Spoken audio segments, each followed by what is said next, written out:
Hello everyone, welcome to I Plus Training Solution.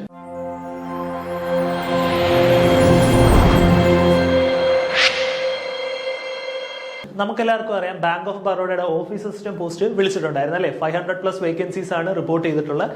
അതേപോലെ തന്നെ 23rd ആണ് ഈ വരുന്ന 23rd ആണ് എന്തെന്ന് പറയുന്നത് ലാസ്റ്റ് ഡേറ്റ് രജിസ്റ്റർ ചെയ്യാൻ. ഓക്കെ, ഇൻ കേസ് രജിസ്റ്റർ ചെയ്യാത്തവരുണ്ടെങ്കിൽ ഉടൻ തന്നെ രജിസ്റ്റർ ചെയ്യാം. സോ നമ്മൾ ഇന്ന് ഡിസ്കസ് ചെയ്യാൻ പോകുന്നത് ബാങ്ക് ഓഫ് ബറോഡയുടെ ഓഫീസ് അസിസ്റ്റന്റിന്റെ മെമ്മറി ബേസ്ഡ് ആയിട്ടുള്ള ക്വസ്റ്റ്യൻസ് ആണ്. ഓക്കെ, ന്യൂമറിക്കൽ എബിലിറ്റിയിൽ മെമ്മറി ബേസ്ഡ് ആയിട്ടുള്ള ക്വസ്റ്റ്യൻസ് ആണ് ഇന്ന് നമ്മൾ ഡിസ്കസ് ചെയ്യാൻ പോകുന്നത്. സോ ഫസ്റ്റ് ക്വസ്റ്റ്യനിലോട്ട് നോക്കാം. അതിന് മുമ്പ് ഇൻ കേസ് ആർക്കെങ്കിലും അറിഞ്ഞൂടാത്തുണ്ടെന്നുണ്ടെങ്കിൽ 25 ക്വസ്റ്റ്യൻസ് കാണും. ഓക്കെ, 20 മിനിറ്റും ആയിരിക്കും. ഓക്കെ, ഓഫീസ് അസിസ്റ്റന്റ് ആയതുകൊണ്ട് തന്നെ അത്ര വലിയ ക്വസ്റ്റ്യൻസ് ഒന്നും ആയിരിക്കില്ല. നമുക്ക് എളുപ്പം ചെയ്യാൻ പറ്റുന്ന 25 ക്വസ്റ്റ്യൻസിൽ 25 നമുക്ക് എന്ത് ചെയ്യാൻ പറ്റുന്നതാണ്, സ്കോർ ചെയ്യാൻ പറ്റുന്നതാണ്. 25 മാർക്ക് സ്കോർ ചെയ്യാൻ പറ്റുന്നതാണ് 20 മിനിറ്റിൽ തന്നെ. ഓക്കെ, അത്ര പോലും എടുക്കില്ല. നമുക്ക് എങ്ങനെ എളുപ്പം ചെയ്യാന്നുള്ളതും കൂടെ നോക്കാം. എങ്ങനെ ഷോർട്ട് കട്ട് യൂസ് ചെയ്ത് നമുക്ക് എളുപ്പം കിട്ടുമെന്നുള്ളത് കൂടെ നോക്കാം. ക്വസ്റ്റ്യൻസ് നോക്കിയേ. എന്താ first question? If the product of ages of M and N is 486 years and their ratio of ages is 3:2, what is the sum of their ages? അല്ലേ? ഓക്കെ, നമ്മളുടെ എന്താ പറഞ്ഞിരിക്കുന്നത്, രണ്ടുപേരുടെ ഏജിന്റെ പ്രോഡക്റ്റ് എന്ന് പറഞ്ഞാൽ എന്താ, മൾട്ടിപ്ലൈ ചെയ്തപ്പോൾ കിട്ടിയതാണ് എന്തെന്ന് പറയുന്നത് 486 ഇയേഴ്സ്. അതായത് എമ്മിന്റെ ഏജും എന്നിന്റെ ഏജും മൾട്ടിപ്ലൈ ചെയ്തപ്പോൾ കിട്ടിയതാണ് എത്രയെന്ന് പറയുന്നത് 486 ഇയേഴ്സ്. ഓക്കെ, അങ്ങനെയാണെങ്കിൽ and the ratio of their ages, അവരുടെ ഏജിന്റെ റേഷ്യോയും എത്രയും തന്നിട്ടുണ്ട്, 3:2 എന്ന് തന്നിട്ടുണ്ട്. ഓക്കെ, അങ്ങനെയാണെങ്കിൽ അവരുടെ ഏജിന്റെ സം എത്രയെന്നുള്ളതാണ് ക്വസ്റ്റ്യൻ. ഓക്കെ, അവരുടെ ഏജിന്റെ സം എത്രയെന്നുള്ളതാണ് ക്വസ്റ്റ്യൻ. നമുക്ക് എന്ത് തന്നിട്ടുണ്ട്, എമ്മിന്റെയും എന്നിന്റെയും ഏജിന്റെ റേഷ്യോ തന്നിട്ടുണ്ട് 3:2 ആണ് അല്ലേ. അവരുടെ റേഷ്യോ 3:2 ആയത് എന്തുകൊണ്ടാണ്, ഒരു കോൺസ്റ്റന്റ് വാല്യൂ ഉള്ളത് കൊണ്ട്. അത് ക്യാൻസൽ ആയി പോയത് കൊണ്ടാണ് എന്ത് വന്നത് 3:2 എന്നുള്ള റേഷ്യോ വന്നത് അല്ലേ. അപ്പൊ എമ്മിന്റെ ഏജ് 3x-ഉം എന്നിന്റെ ഏജ് 2x-ഉം വന്ന് എടുക്കാമല്ലോ. ഓക്കെ അല്ലേ. ഇനി നമുക്ക് എന്താ തന്നിട്ടുള്ള, എമ്മിന്റെ ഏജ് ഇൻറ്റു എന്നിന്റെ ഏജ് ആണ് എത്രയെന്ന് തന്നിട്ടുള്ള 486 എന്ന് തന്നിട്ടുള്ള അല്ലേ. എമ്മിന്റെ ഏജ് എത്രയാ 3x ആണ്, എന്നിന്റെ ഏജ് എത്രയാ 2x ആണ് അല്ലേ. 2x ആണ്, അതാണ് എത്രയും തന്നിട്ടുള്ള 486 എന്ന് തന്നിട്ടുള്ള. ഈ 3ഉം 2ഉം 486ഉം ക്യാൻസൽ ചെയ്യാലോ. 3ന്റെ ആണെങ്കിൽ എത്ര വരും, 3 × 2 എത്ര 6. 486 ഡിവൈഡഡ് ബൈ 6 എത്രയാ 81 ആണ് അല്ലെ. x × x എത്രയാ x സ്ക്വയർ ആണ് 81. x സ്ക്വയർ 81 ആണെങ്കിൽ x എത്രയാ x9 അല്ലെ. x9 നമ്മളോട് എന്താ ചോദിച്ചിരിക്കുന്നത്, what is the sum of their age. എമ്മിന്റെയും എന്നിന്റെയും സം ഓഫ് ദെയർ ഏജ് ആണ് ചോദിച്ചിരിക്കുന്നത്. എമ്മിന്റെ ഏജ് എത്രയായിരുന്നു 3x ആണ്, എന്നിന്റെ ഏജ് എത്രയാ 2x ആണ്. അപ്പൊ 3x + 2x എത്രയാ 5x. x എത്രയാന്ന് അറിയാം 9 ആണെന്നറിയാം. അങ്ങനെയാണെങ്കിൽ 5x എന്ന് പറയുന്നത് എത്രയായിരിക്കും 45 ആയിരിക്കും. എന്ത് വന്നു 45 ഇയേഴ്സ്. ഓക്കെ, അവരുടെ ഏജ് എത്രയെന്ന് തോന്നുന്നു 45 ഇയേഴ്സ് തോന്നും. ക്ലിയർ അല്ലേ. ഇനി അടുത്ത ക്വസ്റ്റ്യനിലോട്ട് പോകാലോ. Okay, 5 years hence, the age of Ramesh will be 3 times the age of his son, and 5 years ago his age was 7 times the then age of his son. Ramesh's present age is. Okay, fine. എടാ, ഇത് നമുക്ക് രണ്ട് രീതി ചെയ്യാം. ഒന്നെന്ന് പറയുന്നത് ഈ രമേഷിന്റെ age 6 എന്ന് അസ്യൂം ചെയ്യുക, എന്നിട്ട് അയാളുടെ മോന്റെ ഏജ് S എന്ന് അസ്യൂം ചെയ്യുക. എന്നിട്ട് 5 വർഷം കഴിയാൻ നേരത്തുള്ളതാണെങ്കിൽ അയാളുടെ ഏജ് എന്ന് പറയുന്നത് എത്ര ആയിരിക്കും, രമേഷിന്റെ പ്രസന്റ് ഏജ് 6 ആണ്. അപ്പൊ 5 വർഷം കഴിയാൻ നേരത്തെ അയാളുടെ ഏജ് എത്ര ആയിരിക്കും 6+5 ആയിരിക്കും. അങ്ങനെ ഒരു ഇക്വേഷൻ വെച്ച് സോൾവ് ചെയ്യുന്ന കേസ്. പക്ഷെ അങ്ങനെയാണെന്നുണ്ടെങ്കിൽ കുറച്ചുകൂടെ ടൈം എടുക്കും. അല്ലാതെ എങ്ങനെ ചെയ്യാൻ നോക്കാം. ശ്രദ്ധിച്ചേ, ഇത് പ്രസന്റ് ആണെന്ന് വിചാരിക്കുക. ഓക്കെ, ഇത് പ്രസന്റ്. ഓക്കെ, ഇതാണ് പ്രസന്റ്. നമുക്ക് എന്താ തന്നിട്ടുള്ള 5 വർഷം കഴിയാൻ നേരത്ത് 5 years hence, 5 വർഷം കഴിയാൻ നേരത്ത് രമേഷിന്റെ ഏജ് എന്ന് പറയുന്നത് എന്തായിരിക്കും, Ramesh will be 3 times the age of his son. 5 years hence എന്ന് പറയുന്ന നേരത്ത് എന്താണ്, 5 വർഷം കഴിയാൻ നേരത്ത്. 5 വർഷം കഴിയാൻ നേരത്ത് എന്തായിരിക്കും, രമേഷിന്റെ ഏജ് എന്ന് പറയുന്നത് രമേഷിന്റെ മോന്റെ ഏജിന്റെ 3 ഇരട്ടി ആയിരിക്കും എന്നല്ലേ പറഞ്ഞേക്കുന്ന. R = 3s എന്നല്ലേ പറഞ്ഞേക്കുന്ന. അങ്ങനെയാണെങ്കിൽ R/s എന്ന് പറയുന്നത് എത്ര വരും, 3/1 എന്ന് വരും അല്ലെ. R/s എന്ന് പറയുന്നത് എത്ര വരും, ഈ എസിന് ഞാൻ ഇങ്ങോട്ട് കൊണ്ട് 3/1 എന്ന് വരും. ക്ലിയർ ആണ്. ഇനി അടുത്ത് നോക്കിയേ, ആൻഡ് 5 years ago, 5 വർഷം മുമ്പ് his age was 7 times the then age of his son. Okay, 5 വർഷം മുമ്പ് എന്താന്നാ പറഞ്ഞേക്കുന്നത്, അയാളുടെ ഏജ്, അതായത് രമേഷിന്റെ ഏജ് എന്ന് പറയുന്നത് അയാളുടെ മോന്റെ ഏജിന്റെ 7 times ആയിരിക്കും എന്നാണ് പറഞ്ഞേക്കുന്നത് അല്ലെ. അങ്ങനെയാണെങ്കിൽ R/s എന്നുള്ള എത്രയായി 7/1 ആയി. ഓക്കെ ആണ്, ക്ലിയർ ആണ്. അതായത് 5 വർഷം മുമ്പ് രമേഷിന്റെയും മോന്റെയും ഏജിന്റെ റേഷ്യോ എന്ന് പറയുന്നത് എത്രയാ 7:1. 5 വർഷം കഴിയാൻ നേരത്ത് രമേശിന്റെയും മോന്റെയും ഏജിന്റെ റേഷ്യോ എന്ന് പറയുന്നത് എത്രയാ? 3:1. അങ്ങനെയാണെങ്കിൽ ഈ 5 വർഷം മുമ്പും 5 വർഷം കഴിഞ്ഞിട്ടുള്ള കേസാണ് തന്നിട്ടുള്ളത്. അതിന്റെ ഇടയിൽ എത്ര വർഷമുണ്ട്? 10 വർഷമുണ്ട് അല്ലെ? 10 വർഷമുണ്ട്. നോക്കിയേ, 5 വർഷം മുമ്പുള്ള റേഷ്യോ എത്രയാ? 7:1. 5 വർഷം കഴിയാൻ നേരത്തുള്ള റേഷ്യോ എത്രയാ? 3:1. ഓക്കെ, 7 എന്നുള്ളത് 10 വർഷം കഴിയാൻ നേരത്ത് 3 കുറയൂ? ഏജ് കൂടുകയല്ലേ ഉള്ളൂ അല്ലെ? ഏജ് കൂടുകയല്ലേ ഉള്ളൂ. ഇവിടെ 3 അല്ലേ ആയത്? ഏജ് കൂടുകയല്ലേ വേണ്ട. അപ്പൊ ഇനി നോക്കിയേ, ഈ 3:1 എന്നുള്ളതിനെ എനിക്ക് 6:2 എന്ന് എഴുതാലോ. 6:2 എന്ന് പറയുന്നത് എത്ര തന്നെ? 3:1 തന്നെ അല്ലെ? പക്ഷെ ഇവിടെ 6 വന്നു കഴിഞ്ഞാലും 7 എന്നുള്ളത് 6 ആണ് ആവുന്നത്. 7 എന്നുള്ളത് 6 ആകുമോ? കൂടുതലല്ലേ വേണ്ട. അപ്പൊ 6ന് പകരം പിന്നെ 3 കൊണ്ട് മൾട്ടിപ്ലൈ ചെയ്യാൻ, അതായത് ഇൻറ്റു 3 ഡിവൈഡഡ് ബൈ 3. ഇത് എത്ര വന്നു? 9/3 എന്ന് വന്നു. 9/3 എന്ന് പറയുന്നത് എത്ര തന്നെയാണ്? 3/1 തന്നെയാണ്. ഓക്കെ, 3യും 9 ക്യാൻസൽ ആയി പോകും. റേഷ്യോയിൽ യാതൊരു മാറ്റവും ഇല്ല. 3/1 എന്ന് പറയുന്നത് തന്നെയാണ് 9/3. റേഷ്യോ ഒരിക്കലും നമുക്ക് ചേഞ്ച് ചെയ്യാനും പറ്റില്ല. ഓക്കെ, അപ്പൊ 3/1 എന്നുള്ളതിന് പകരം ഞാൻ എന്ത് ചെയ്യാണ്? 9/1 എന്ന് എഴുതുകയാണ്. ഓക്കെ, 3/1 എന്നുള്ളതിന് പകരം 9/1 അല്ലല്ലോ, 9/3 എന്ന് എഴുതുകയാണ്. ഓക്കെ, കാരണം ഇത് എത്ര തന്നെയാണ്? 3/1 തന്നെയാണ്. നോക്കിയേ, 7 എന്നുള്ളത് 9 1 എന്നുള്ളത് 3 7 എന്നുള്ളത് 9 എത്ര കൂടി? 2 കൂടി. 1 എന്നുള്ളത് 3 എത്ര കൂടി? 2 കൂടി അല്ലേ? 2 കൂടി. ഇത് എത്ര വർഷത്തെ ഗ്യാപ്പിൽ ഇത് 2 കൂടുന്നത്? 10 വർഷത്തെ ഗ്യാപ്പിലല്ലേ? 10 വർഷത്തെ ഗ്യാപ്പിലല്ലേ? അപ്പൊ ആ 2 എന്ന് പറയുന്നത്, ഈ 2 എന്ന് പറയുന്നത് എന്തിനായിരിക്കും റെപ്രസെന്റ് ചെയ്യുന്നത്? 10 ആയിരിക്കും റെപ്രസെന്റ് ചെയ്യുന്നത്. 2 10 ആണെങ്കിൽ 1 എത്രയാ? 1 5 ആയിരിക്കും. ഓക്കെ, 1 5 ആയിരിക്കും. ശ്രദ്ധിക്കുക, 1 5 ആണെങ്കിൽ 9 എത്രയാ? 45 ആയിരിക്കും. ഓക്കെ, ശ്രദ്ധിക്കുക, ഈ 9 എന്ന് പറയുന്നത് 45 ആയിരിക്കും. 1 5 ആണെങ്കിൽ 9 എന്ന് പറയുന്നത് എത്ര ആയിരിക്കും? 9 × 5 45. പക്ഷെ ഈ റേഷ്യോ എന്ന് പറയുന്നത് എന്താണ്? 5 വർഷം കഴിയാൻ നേരത്തുള്ള. അപ്പൊ ഈ നമുക്ക് കിട്ടിയ ഏജ് എന്ന് പറയുന്നത് 45 എന്ന് പറയുന്നത് എന്താണ്? 5 വർഷം കഴിയാൻ നേരത്തുള്ള രമേശിന്റെ വയസ്സാണ്. 5 വർഷം കഴിയാൻ നേരത്ത് രമേശ് എത്ര വയസ്സാവും? 45 വയസ്സായിരിക്കും. നമ്മളോട് എന്താ ചോദിച്ചിരിക്കുന്നത്? ദെൻ രമേശ് പ്രസന്റ് ഏജ് 5 വർഷം കഴിയാൻ നേരത്ത് അയാൾക്ക് 45 വയസ്സാണെങ്കിൽ ഇപ്പൊ അയാൾക്ക് എത്ര വയസ്സായിരിക്കും? 40 വയസ്സായിരിക്കും അല്ലെ? 40. നിങ്ങൾ ഇനി ഈ റേഷ്യോ ആണ് എടുക്കുന്നെങ്കിൽ ഇതെന്ന് പറയുന്നത് 1 5 ആണെങ്കിൽ 7 എത്രയാ? 35. പക്ഷെ ഈ റേഷ്യോ എന്ന് പറയുന്നത് എത്രയാണ്? 5 വർഷം മുമ്പുള്ളതാണ്. 5 വർഷം മുമ്പ് അയാൾക്ക് 35 വയസ്സാണ്. അങ്ങനെയാണെങ്കിൽ പ്രസന്റ് അയാളുടെ ഏജ് എത്ര ആയിരിക്കും? 40 ആയിരിക്കും. 35 + 5. ക്ലിയർ അല്ലേ? ഓക്കെ, അടുത്ത ക്വസ്റ്റ്യനിലോട്ട് പോലോ. The sum of the ages of a father and his son is 45 years. Okay, 5 years ago the age of the father was 35 years. Then what is the present age of his son? Okay, എടാ ഇത് നോക്കി, നമ്മൾ ചെയ്യേണ്ട ആവശ്യം പോലും ഉണ്ടോ? എന്താ പറഞ്ഞിരിക്കുന്നത്? The sum of the ages of father and his son. അച്ഛന്റെയും മോന്റെയും ഏജിന്റെ സം എന്ന് പറയുന്നതാണ് എത്ര? 45. ഓക്കെ, അച്ഛന്റെയും മോന്റെയും ഏജിന്റെ സമ്മാണ് 45. F + S ആണ് എത്രയെന്ന് പറയുന്നത്? 45 എന്ന് പറയുന്നത്. ഇനി അടുത്ത ക്വസ്റ്റ്യൻ നോക്കിയേ. 5 years ago the father was 35 years old. 5 വർഷം മുമ്പ് അയാൾക്ക് എത്ര വയസ്സായിരുന്നു? 35 വയസ്സായിരുന്നു. 5 വർഷം മുമ്പ് അയാൾക്ക് 35 വയസ്സാണെങ്കിൽ ഇപ്പൊ അയാൾക്ക് എത്ര വയസ്സായിരിക്കും? 40 വയസ്സായിരിക്കും അല്ലെ? അയാൾക്ക് എത്ര വയസ്സായിരിക്കും? 40 വയസ്സായിരിക്കും.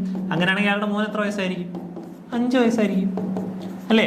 എന്നാലല്ലേ അച്ഛന്റെയും മോന്റെ ഏജിന്റെ സം എന്ന് പറയുന്നത് എത്ര വരുള്ളൂ? 45 എന്ന് വരുള്ളൂ. ക്ലിയർ അല്ലേ? ഓക്കെ ആണേ? ഇനി അടുത്ത ക്വസ്റ്റ്യൻ. ഓക്കെ, നോക്കിയേ.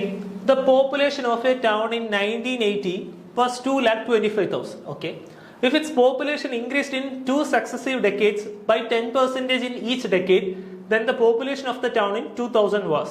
Okay, എന്താ ക്വസ്റ്റ്യനിൽ പറഞ്ഞിരിക്കുന്നത്? 1980s പോപ്പുലേഷൻ ആണ് എത്രയെന്ന് പറഞ്ഞിരിക്കുന്നത്? 2,25,000. പിന്നെന്താ പറഞ്ഞിരിക്കുന്നത്? If it's population increased in 2 successive decades by 10%.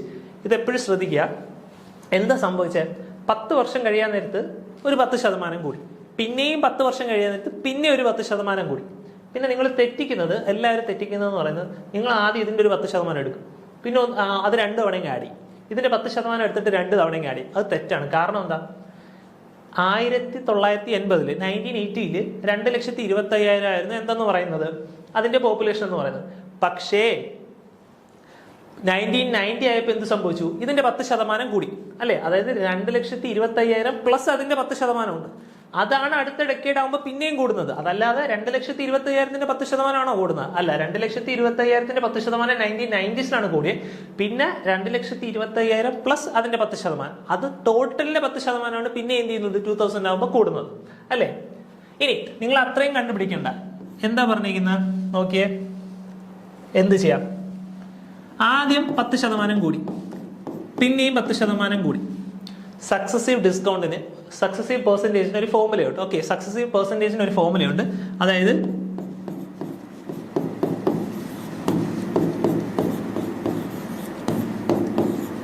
ഇതാണ് formula. +or-x +or-y +or-xy/100.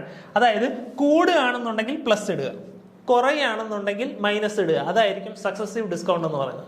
Okay, discount അല്ലല്ലോ, സക്സസീവ് പെർസെൻറ്റേജ് എന്ന് പറയുന്നത്. ഓക്കെ, കൂടുകയാണെന്നുണ്ടെങ്കിൽ ഇവിടെ കൂടുകയല്ലേ, 2 തവണയും കൂടുകയാണ് അല്ലേ. എന്താ നോക്കിയേ, increased in 2 successive decades. Increased കൂടുകയാണ് ചെയ്യുന്നത് അല്ലേ.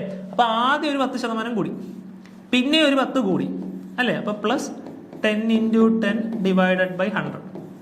ഈ 0 ക്യാൻസൽ ആയി. ബാക്കി എന്തേ ഉള്ളൂ? ഇവിടെ 1 ഉള്ളൂ. 10 + 10 20, 20 + 1 21. അപ്പൊ മൊത്തം എത്ര കൂടി? ഓവറോൾ ഇൻക്രീസ് എന്ന് പറയുന്നത് എത്രയാ? ടോട്ടൽ പോപ്പുലേഷന്റെ 21% കൂടിയത്. ഓക്കെ, എത്രയാണ് കൂടിയത്? ടോട്ടൽ പോപ്പുലേഷന്റെ 21% കൂടിയത്. ഓക്കെ, അതായത് നമ്മളിവിടെ എന്താ ചോദിച്ചിരിക്കുന്നത്? അങ്ങനെയാണെങ്കിൽ ടോട്ടൽ പോപ്പുലേഷൻ എത്രയായിരിക്കും എന്നാണ് ചോദിച്ചിരിക്കുന്നത്. 2000 അല്ലേ. ഓൾറെഡി ഉള്ള പോപ്പുലേഷൻ എത്രയാ? 2,25,000.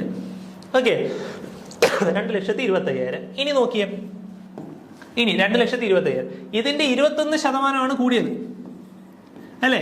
ഇതിന്റെ 21% കൂടിയത്. ഇതിന്റെ 21% എന്ന് പറയുന്നത് എത്രയാ? 2,250 × 21. ഓക്കെ, ഏട്ടാ നിങ്ങൾ മൾട്ടിപ്ലൈ ചെയ്യാൻ ബുദ്ധിമുട്ടുള്ളവരാണെങ്കിൽ ശ്രദ്ധിച്ചേ, ഈ 21 ഏട്ടാ നമ്മുടെ ബാങ്ക് എക്സാമിന് ഏറ്റവും കൂടുതൽ സ്പീഡാണ് വേണ്ടത്. ഓക്കെ, എത്രത്തോളം പെട്ടെന്ന് കാൽക്കുലേറ്റ് ചെയ്യാൻ പറ്റുമോ അത്രത്തോളം സ്പീഡിൽ ചെയ്യാൻ നോക്കുക. ഡൗട്ട് ഉള്ളവർ ശ്രദ്ധിച്ചേ, 2,250 × 21. ശ്രദ്ധിക്കുക, 2,250 ഈ 21 എനിക്ക് 20 + 1 എഴുതിക്കൂടെ? നിങ്ങൾ ഇങ്ങനെ എഴുതരുത്, അത് ഞാൻ നിങ്ങൾക്ക് മനസ്സിലാൻ വേണ്ടി പറയുന്നത്. എനിക്ക് ഇങ്ങനെ എഴുതിക്കോട്ടെ, 2,250 × 20 + 1. 2,250 × 20 എത്രയാ? 45,000 അല്ലേ. എത്ര വന്നു? 225 × 2 എത്രയാ? 450 പിന്നെ 2 0 അല്ലേ. +1 × 2250 എത്രയാ? 2250. എത്ര കൂടി? 47250. അതായത് 47,250 പേര് കൂടി. പോപ്പുലേഷൻ ഇത്രയും കൂടി. ഓൾറെഡി എത്രയായിരുന്നു ഉണ്ടായിരുന്ന? 2,25,000. അതിന്റെ കൂടെ എത്ര കൂടി? 47,250 കൂടി. അങ്ങനെയാണെങ്കിൽ ടോട്ടൽ പോപ്പുലേഷൻ എത്രയാ? 272250 അല്ലേ. എന്ത് വന്നു? ഓപ്ഷൻ എ വന്നു. ക്ലിയർ ആണോ? ഓക്കെ അല്ലേ. ഇത് പ്ലസ് ചെയ്യാൻ നേരത്തെ എന്ത് കിട്ടും? 27220 വരും അല്ലേ. നോക്കിയേ, 27220 ക്ലിയർ ആണേ. നമുക്ക് അടുത്ത ക്വസ്റ്റ്യനിലോട്ട് പോകാലോ. Okay, Ram and Shyam can complete a work in 10 days and 12 days respectively. Find the time taken to complete the work if they are working together. Okay, fine. എന്താ പറഞ്ഞിട്ടുള്ള? രാമ് ശ്യാമും ഒരു വർക്ക്, രാം 10 ദിവസത്തിൽ ഒരു വർക്ക് കംപ്ലീറ്റ് ചെയ്യും അല്ലെ. അതേ work ശ്യാമിന് എത്ര ദിവസം എടുക്കുമെന്ന് പറഞ്ഞിരിക്കുന്നത്? 12 ദിവസം എടുക്കുമെന്നാണ് പറഞ്ഞിരിക്കുന്നത്. ടൈം ആൻഡ് വർക്കിന്റെ ക്വസ്റ്റ്യൻസ് വന്നു കഴിഞ്ഞാൽ എങ്ങനെ ചെയ്യാന്നുള്ളത് നോക്കാം. റാം ഒരു വർക്ക് എത്ര ദിവസത്തിൽ ചെയ്യും? 10 ദിവസത്തിൽ ചെയ്യും. ശ്യാം ഒരു വർക്ക് എത്ര ദിവസത്തിൽ ചെയ്യും? 12 ദിവസത്തിൽ ചെയ്യും. ഇതിനകത്ത് നിങ്ങൾ അറിഞ്ഞിരിക്കേണ്ട ഒരേ ഒരു ഇക്വേഷനേ ഉള്ളൂ. ഓക്കെ, അതായത് ടോട്ടൽ വർക്ക് എന്ന് പറയുന്നത് എഫിഷ്യൻസി ഇൻറ്റു ടൈം പീരീഡ് ആയിരിക്കും. ഓക്കെ, എന്താണ് ടോട്ടൽ വർക്ക് എന്ന് പറയുന്നത്? എഫിഷ്യൻസി ഇൻറ്റു ടൈം പീരീഡ് ആയിരിക്കും. അതായത് ഇയാൾ 10 ദിവസത്തിൽ വർക്ക് ചെയ്യും. ഇയാൾ 10 ദിവസത്തിൽ ഒരു ദിവസം എത്ര വർക്ക് ചെയ്യുന്നു? ഇപ്പൊ ഒരു ദിവസം അയാൾ ഒരു വർക്ക് ചെയ്യുന്നതായിരിക്കാം.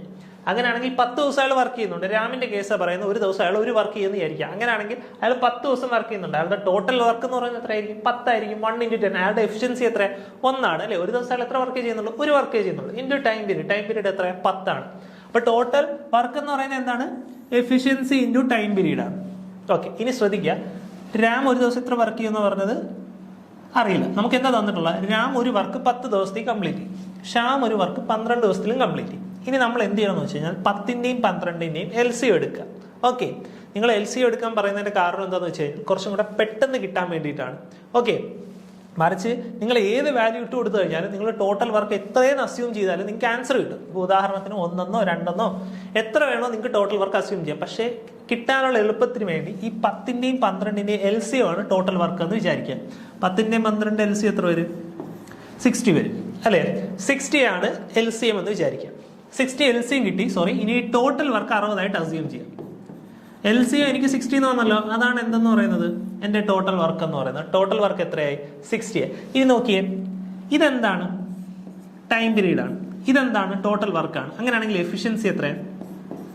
റാമിന്റെ എഫിഷ്യൻസി എത്രയാ? Total work divided by time period.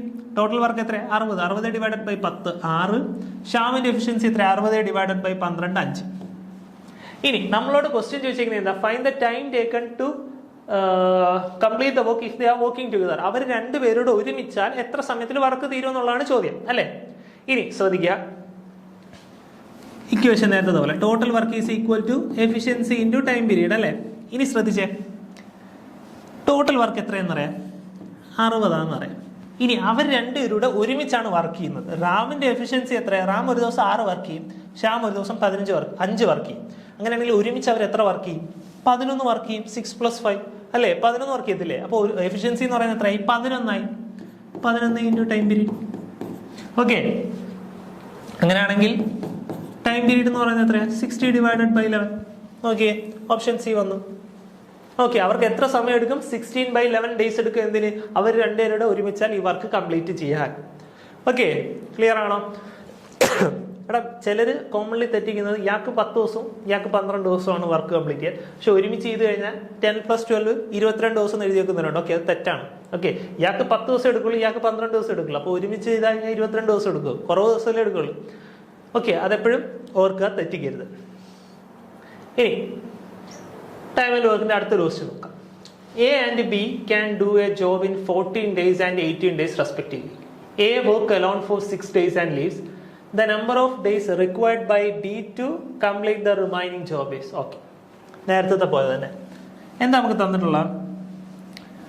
A ഒരു ജോബ് 14 ദിവസത്തിൽ കംപ്ലീറ്റ് ചെയ്യും, B അതേ ജോബ് 18 ദിവസത്തിൽ കംപ്ലീറ്റ് ചെയ്യും, അല്ലേ?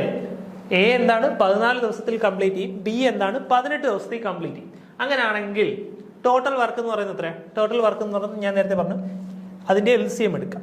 14ന്റെയും 18ന്റെയും LCM എത്ര വന്നു? 14 18 126 അല്ലേ LCM വരുന്നത്? നോക്കിയോ, LCM എടുക്കാൻ 14 18 അല്ലേ? ഒരു 2 മാറ്റി വെച്ച് കഴിഞ്ഞാൽ ബാക്കി എത്ര? 7 9. 7 × 9 63, 63 × 2 126. ഓക്കെ, 126 ആണ് എന്റെ ടോട്ടൽ വർക്ക്. 14ന്റെയും 18ന്റെയും LCM ആണ് 126 ആണ് ടോട്ടൽ വർക്ക്. ഇനി നോക്കിയേ, ഇത് ടൈം പീരീഡാണ്. അങ്ങനെയാണെങ്കിൽ എയുടെ എഫിഷ്യൻസി എത്രയായിരിക്കും? 126 ഡിവൈഡഡ് ബൈ 14 ആയിരിക്കും. Total work is equal to efficiency into time period ആണ്, അത് എപ്പോഴും ഓർത്തിരിക്കുക. അങ്ങനെയാണെങ്കിൽ എഫിഷ്യൻസി എത്ര വന്നു? എയുടെ എഫിഷ്യൻസി എത്ര വന്നു? 126 ഡിവൈഡഡ് ബൈ 14 ആണ്. 126 ഡിവൈഡഡ് ബൈ 14 എത്രയാ? 9 ആണ്. അങ്ങനെയാണെങ്കിൽ ബിയുടെ എഫിഷ്യൻസി എത്ര വന്നു? 126 ഡിവൈഡഡ് ബൈ 18, അത് എത്രയാ? 7. ഓക്കെ, 18 × 7 ആണ് എത്രയെന്ന് പറയുന്നത്? 126 എന്ന് പറയുന്നത്. ഓക്കെ ആണേ, നമുക്ക് എന്ത് കിട്ടി?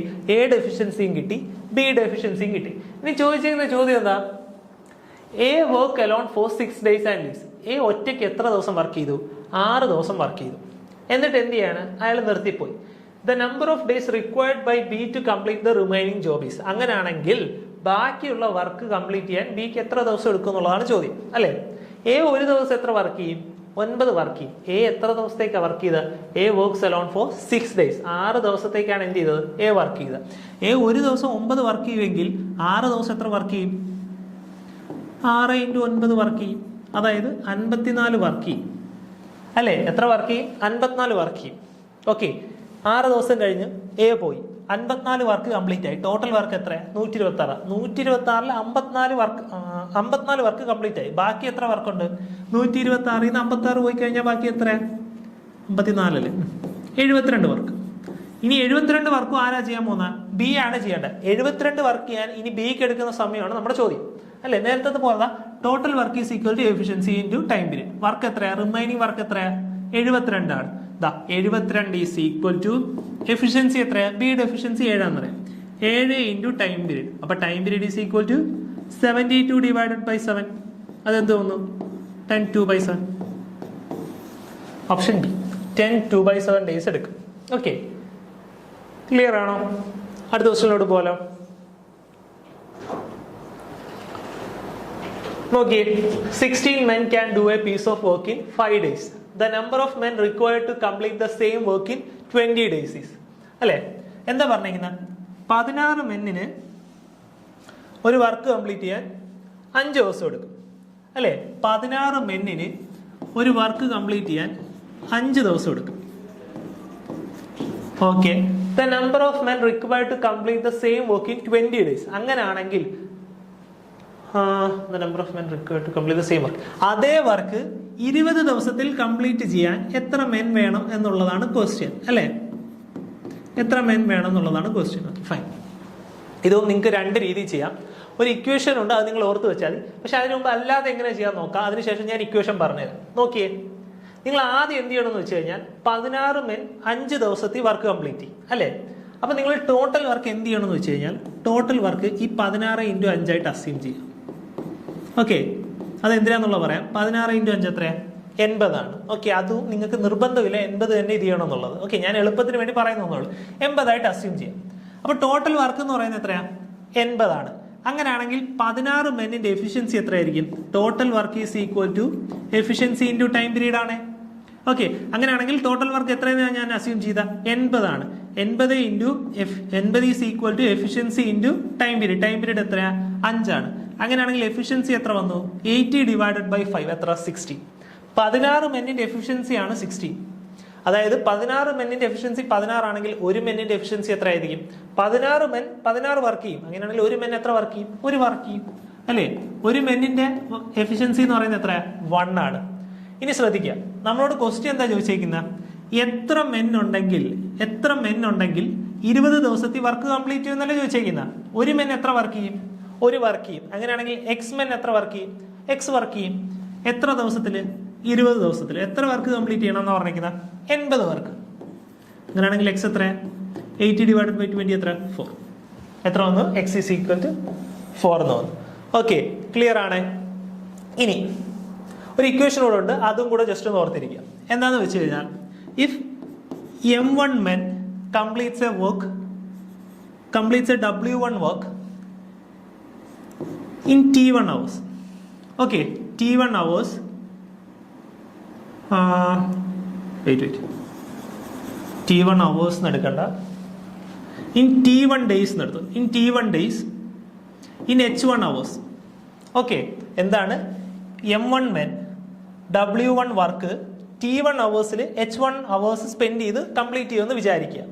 അതെന്ന് പറയുന്നത് അങ്ങനെയാണെന്നുണ്ടെങ്കിൽ M2 ആളുകൾ M2 men W2 work T2 ഡേയ്സിൽ H2 അവേഴ്സിൽ കംപ്ലീറ്റ് ചെയ്യുന്നതിന് ഈക്വൽ ആയിരിക്കും. ഒരു ഇക്വേഷൻ ഉണ്ട്. M1